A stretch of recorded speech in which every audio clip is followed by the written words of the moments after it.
సిగ్గులేదు ఈ ముఖ్యమంత్రికి. మందికి పుట్టిన బిడ్డలు మా బిడ్డలని చెప్పుకుంటున్నాడు. కేసీఆర్ గారి ప్రభుత్వంలో నోటిఫికేషన్లు ఇస్తే, కేసీఆర్ గారి ప్రభుత్వంలో ఇంటర్వ్యూలు అయితే, కేసీఆర్ గారి ప్రభుత్వంలో పరీక్షలు రాస్తే అప్పుడు కొన్ని కోర్టు కేసుల వల్ల ఆఖరికి అపాయింట్మెంట్ ఆర్డర్ మనం ఇవ్వలేకపోయినాం. ఇవాళ ఆ ఉద్యోగాలు దగ్గర 54-55 వేల ఉద్యోగాలకు నువ్వు వచ్చినాక కాగితాలు ఇచ్చుకుంటా ఇవాళ ఈ పేపర్ టైగర్ లొల్లి పెడుతుండే మేమే ఇచ్చినాం.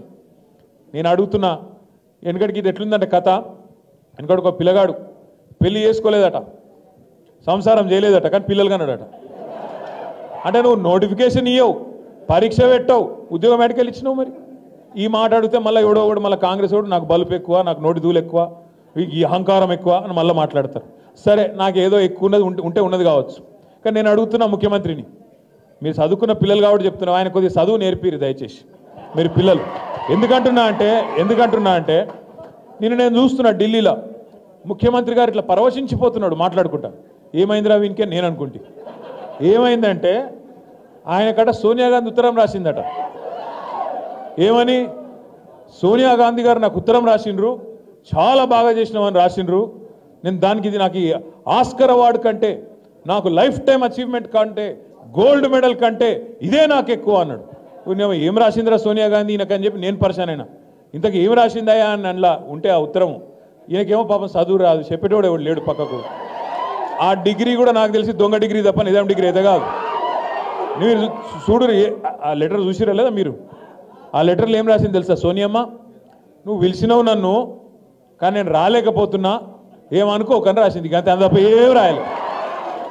దానికి ఈయన పట్టుకొని, ఇగో ఇది నాకు ఆస్కర్ అవార్డు, నీకు కావాల్సింది ఇవ్వాల్సింది ఆస్కర్ అవార్డు కాదురా నాయన, నీకు ఇవ్వాల్సింది భాస్కర్ అవార్డు. అదేదో సినిమాలు చెప్తారు భాస్కర్ అవార్డు అని. ఈయన చేసిన మోసాలకు ఇవ్వాల్సింది భాస్కర్ అవార్డే తప్ప ఆస్కర్ అవార్డు అయితే కాదు. ఎవడో ఒకడు దయచేసి ఎవరో ఒకరు మీరు పోయి చదువు చెప్పురు కొద్దిగా ఆయనకు. ఎందుకంటే ఆయనకు వాళ్ళు ఉన్నదేదో తెలియదు, ఎవరో ఏదో రాసిస్తే చదువుడు తప్ప లొడలోడ ఒరుడు తప్ప ఏం తెలియదు. టైంపాస్ కార్యక్రమాలు తప్ప ఈ సంవత్సరంన్నరలో కాంగ్రెస్ ప్రభుత్వం ఏమన్నా చేసిందా? దయచేసి ఆలోచించండి. రైతులకు న్యాయం చేసిండా? రైతు బంధు అన్నాడు, 10,000 కేసీఆర్ ఇస్తుండే, నేను 15,000 ఇస్తా అన్నాడు, ఇచ్చిండా? రుణమాఫీ ఇట్లా చేసేస్తా ఎడమ చేత్తో సంతకం పెడతా అన్నాడు, అయ్యిందా? 500 బోనస్ ఇస్తా అన్నాడు, వచ్చిందా? వచ్చింది. మీరు అన్న అబద్ధాలు చెప్తారు సూర్యపేట పక్కన రాలే. ఇంకొక మాట అడుగుతున్నాను నేను, దయచేసి మీరు చెప్పాలని చెప్పి నేను కోరుతా ఉన్నా. 500 బోనస్ అన్నాడు, ప్రతి పంటకు మద్దతు ధరిస్తా అన్నాడు, ఇంకా పెద్ద మాటలు. కేసీఆర్ 24 గంటలు ఇస్తే నేను 48 గంటల కరెంట్ ఇస్తా అన్నాడు. చాలా మాటలు చెప్పిండు, చాలా కథలు చెప్పిండు. ఇవాళ రైతులు మళ్ళీ తిరిగి ఆత్మహత్యల పాలయ్యే పరిస్థితి వచ్చిన మాట వాస్తవమా కాదా? ఇలా రైతు బంధు 2 సార్లు ఎగ్గొట్టిన మాట వాస్తవమా కాదా? ఆలోచించమని చెప్పి నేను కోరుతా ఉన్నా. మీ తాతలని నానమ్మలను అడగండి, 2 నెలలు పెన్షన్ కూడా ఎగ్గొట్టిండు. 4,000 పెన్షన్ అన్నాడు, ఉన్న 2,000 పెన్షన్ కూడా 2 నెలలు ఎగ్గొట్టిండు ఒక గసంటోడిన. అందుకే నేను అనేది ఒకటే, యాది పెట్టుకోండి. మరి వీటన్నిటి మీరు అడుగుతారు కదా, మా పెన్షన్ ఏమాయ, మా విద్యా భరోసా కార్డు ఏమాయ, నువ్వు ముసలోనికి ముసలవకి ఇద్దరికి ఇస్తా అంటివి కదా పెన్షన్లు ఏమాయని మీరు అడుగుతారు. అందుకే మిమ్మల్ని బిజీగా పెట్టాలి యూట్యూబ్లో. అంటే ఏం చేయాలి? కేటీఆర్ గాడు హీరోయిన్ల ఫోన్లు ట్యాప్ చేస్తుండు అని పెట్టాలి. పెట్టగానే మీరేం చేస్తారు? కిసుకుని వస్తారు. వస్తాగానే ఆడవానికి మళ్ళీ వాని ఖాతాలో పైసలు పడతా ఉంటాయి యూట్యూబ్ వానికి. నేను అడుగుతా ఉన్నా, ఈరోజు నేను ముఖ్యమంత్రిని అడుగుతున్నా. నిన్నగాక మొన్న నువ్వే చెప్పినావు కదా ఢిల్లీలో, ఏమన్నాడు రేవంత్ రెడ్డి నిన్నగాక మొన్న? ట్యాపింగ్ ఏముంది, చట్ట వ్యతిరేకం ఏం కాదు, అది మా గవర్నమెంట్ కూడా చేస్తూనే ఉందని చెప్పిండు. మరి ఈ 18 నెలలు పీకనికి చెప్పినావా ఇది ఇల్లీగలు బిల్లీగలు, వీళ్ళు ఏమో అయింది అల్లం బెల్లం, దేనికోసం చెప్పినావు? మరి ఇన్ని రోజులు పబ్లిక్ అందరినీ పిచ్చోళ్ళని చేస్తుంది చెప్పినావా? ట్యాపింగు టూపింగు అని చెప్పి ఎందుకు చేసినట్టు ఒకటే కారణం ఆయన గెరికే. ఎందుకంటే ప్రజల దృష్టి మలచాలే, ప్రజలను మొత్తానికి 6 గ్యారెంటీలు అడగకుండా చేయాలి, మీరు స్కాలర్షిప్లు అడగకుండా చేయాలి, ఫీజు రీయింబర్స్మెంట్ అడగద్దు, విద్యా భరోసా కార్డు ఏది అని అడగద్దు, స్కూటీలు ఏవి అని అడగద్దు. అంటే ఏం చేయాలి? డైవర్షన్ గేమ్ ఆడాలి. ఏదో ఒకటి మీ 2 లక్షల ఉద్యోగాలు ఏమని అడగద్దు. ఏం చేయాలి మరి? మీ చేతుల్లో ఫోన్ ఉంది, అందులో కావాల్సినంత ఫ్రీ అదేమంటారు చూడు, స్టోరేజ్ ఏమంటారు దాన్ని, డేటా ప్లాన్ ఉంది. కాబట్టి మీరు ఒత్తుతూనే ఉంటారు, వాడు ఒరుతూనే ఉంటాడు. చిట్ చాట్లు బిట్ చాట్లు అనుకుంటా వాని ఇష్టమున్న మాటలు. ఓ రోజు ట్యాపింగ్ అంటాడు, ఇంకో రోజు డ్రగ్స్ అంటాడు, ఇంకో రోజు ఫార్ములా ఈ కుంభకోణం అంటాడు, నేను చెప్పిన ఫార్ములాలో కుంభకోణం లేదు, లంబకోణం లేదు, ఏం లేదురా భయ్. నేను సీదా వచ్చి నువ్వు యాడికి వస్తావు, నువ్వు కూడా రా, నేను కూడా వస్తా, ఇద్దరం కలిసి ఆ లైట్ డిటెక్టర్ టెస్ట్ తీసుకుందాం, ఎవడు దొంగనో ఎవడేందో తెలిసిపోతుంది రారాబాయ్ అంటే దానికి మాత్రం రాడు. కానీ మళ్ళా కాళేశ్వరం కుంభకోణం, విద్యుత్ కుంభకోణం, ఈ కుంభకోణం, ఆ లంబకోణం అని చెప్పి 18 నెలలు టైంపాస్ మాత్రం మంచిగా చేసుకుంటూ పోతున్నాడు. దయచేసి నేను మిమ్మల్ని కోరేది ఒకటే, మనము ఈ యూట్యూబ్ పిచ్చిలా తమ్మునేల్స్ పిచ్చిలా పడితే మనం ఆ దానికి అడిక్ట్ అయిపోతే ఆఖరికి మళ్ళీ నష్టం జరిగేది మనకే. ఈ గవర్నమెంట్ చేసిన మోసాన్ని మనం గ్రహించకపోతే, ఈ గవర్నమెంట్ నిరంతరం చేస్తున్న మోసాన్ని మనం పసిగట్టి 10 మందికి చెప్పకపోతే ఇవాళ అల్టిమేట్గా నష్టపోయేది మాత్రం తెలంగాణలోని రైతులు, తెలంగాణలోని యువత, తెలంగాణలోని మహిళలు. మన ఆడబిడ్డలకు చెప్పిండు, మన ఇంట్లో ఉండే ఆడపిల్లలకి, ముసలోళ్ళకు 4000 పెన్షను, ఇంట్లో కోడలు పిల్లుంటే 2500 పెన్షను అని మాట్లాడిండు. వచ్చినాయా మళ్ళీ వాళ్ళకన్నా 200-500? కేసీఆర్ ₹1,00,000 ఇస్తుంటే తులం బంగారం ఇస్తాం మీదికి వెళ్ళన్నాడు, ఇచ్చిండా?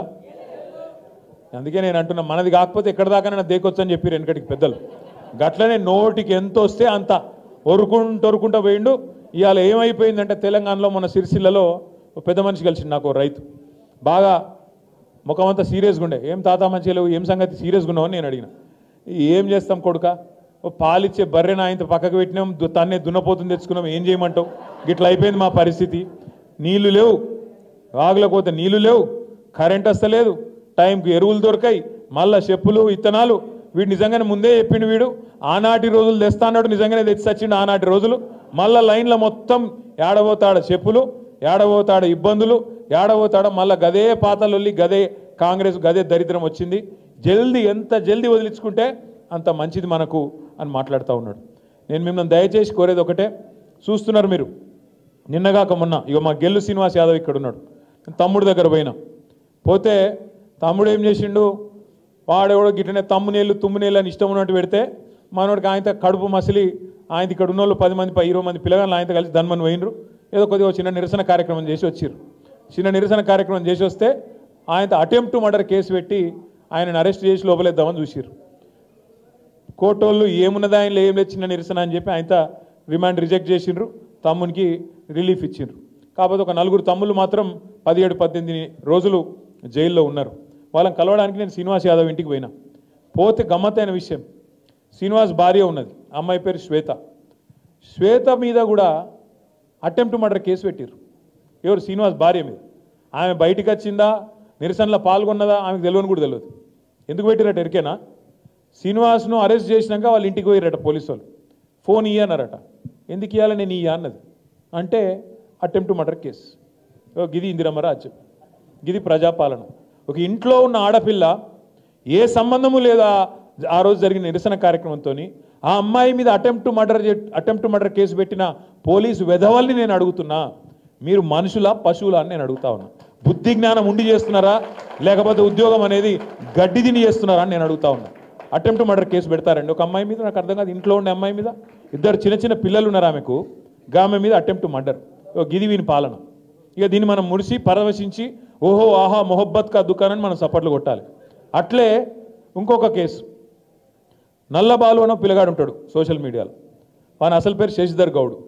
ఆ శశిధర్ గౌడ్ మీద ఇప్పటికి 12 కేసులు పెట్టారు. ఆఖరికి మొన్న ఒక రీట్వీట్ కొట్టినందుకు, బీఆర్ఎస్ పార్టీ పెట్టిన ఒక పోస్టుకు రీట్వీట్ కొడితే ఆ పిల్లగాన్ని అరెస్ట్ చేసి అన్నం తింటుంటే బరబర గుంజుకపోయి ఎవడో ఉగ్రవాదో తీవ్రవాదో అన్నట్టు గుంజుకపోయి 20 రోజులు జైల్లో పెట్టిండ్రు. ఇది వీని ప్రజాపాలన, ఇది ఈ రాష్ట్రంలో పోలీసులు నడుపుతున్న తీరు.